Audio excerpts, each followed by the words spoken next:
Shout out.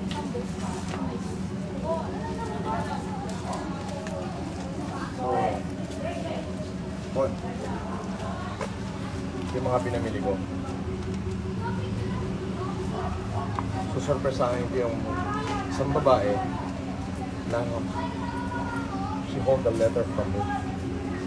Gusto ko makita yung sulat ko kung it is real. Way back nung pagkakakulong ko sa FBI.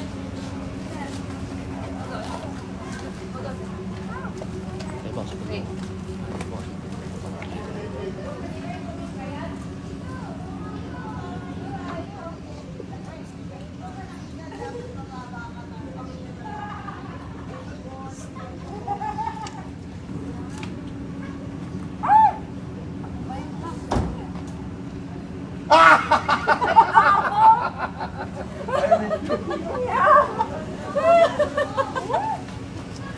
I want to see my letter. This is all for you. I bought it in SM. Ano ba yan? I think everything for you. Stop ako. Oh, pasok nyo na yan. Pasok nyo na. Pasok nyo na. Pasok nyo yan. Pinagkagawan pa ako sa SM para lang sa dito. You are live. Saan siya na nagpapagawa kasi kami dito? No, it's okay. It's okay. I want to see your home. Okay, okay. Wow. Bahay, abang bahay. Ay, kumusta po kayo? Kumusta po? Opo. Oh, yan si Francis. Oh. Oh, Ay, naku. I think, pero she hold the letter from me. Okay? Where's the letter? Yes. Tapos yun yung mga pinamili nyo. Ano ba yan? Okay. Mamaya, ano yan, record lang? Ito, at live. Yan yung live. Ito yung live. O, tapos. Pasok niyo yung pasok niyo yung Oh my God. Ano ba yan? I am at the house of Mami Rina, the mother of Abby, a friend of mine. At may pagkakataon kasi na nung nakulong ako, sobrang lungkot doon sa kulungan. And then, hindi inaasahan, circumstances, nakulong din silang dalawang magnanay because of Because of, alam mo yun, yung mga bintang-bintang na ganyan. Pero 3 days lang, umalis na sila.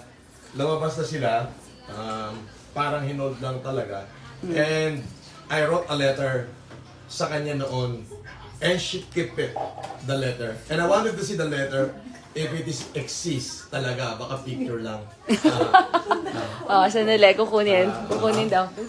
Okay, can I hold this one? Okay, okay. Yes. Takot pala si Francis. Kala ko, Ayan. So, I'll show you the letter. At sana makita ko siya. Okay, here we go. Ito kasi, inabot mo sa akin sa... Wait. Ganun. Ang tagal naman nila magpasok ng grocery. Pasok nyo na rito. Dito na. Dati, papasok na. Dong, halika na, President. Dala-dala ko pa yung presidente ng kumpanya ko. Yes. Pasok na, Dong. Ayan, andito si Dong. Ayan, kasama ko nag-SM. Nagkagulo pa sa SM. Hello po. Alright, pasok mo dito. Aliabot ko na lang. Ang aga naman ng Pasko. Yes. Alright. So, ayan. Francis, No, it's not abala, you know. Kasi yung letter na to, it's a part of my life. And it is a part of me. sinulatan kayo. Yes.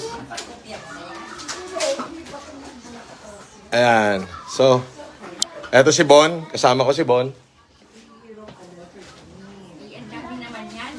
Ano yan? Huwag niyo intindihin yung marami. Marami ko konti. Bon, pasok. No. I think I make one soul happy today. Yes. Because I'm seeing her personally. Despite of all the invitation from different places, I choose to be here. Okay? Pasok niyo na to. Thank you so much. Ano pang... Then, there you go. Okay. Asan yung letter ko sa'yo? Oh, you see? Naka-frame pa talaga. Oh. Let me read it. Inabot mo sa akin dun sa butas eh. So, Yes. ganun Gumawa ako ng sulat doon sa butas ng selda ko para maiabot ko sa kanila. Ganun, tapos, And the letter says, Tita Rina, which is you, maragsakan dito'y pusok, nga makaabay ka dito'y selda, nga pagbaludan dito'y NBI. Means, natutuwa po ang aking puso, nagagalak ang aking puso, na makatabi ko kayo dito sa aking selda, dito sa kulungan sa NBI. Tamanipod, nga simmangpet kayo nga agina. Means, magmula nang dumating kayo, mag-ina, ket rin magsak, tay napaay nga selda. At lumigaya, nagkaroon ng ligaya at kasiyahan yung napakalungkot at parang walang kabuhay-buhay na kulungan. Agyamanak kadagitik at katawa, sabi niya.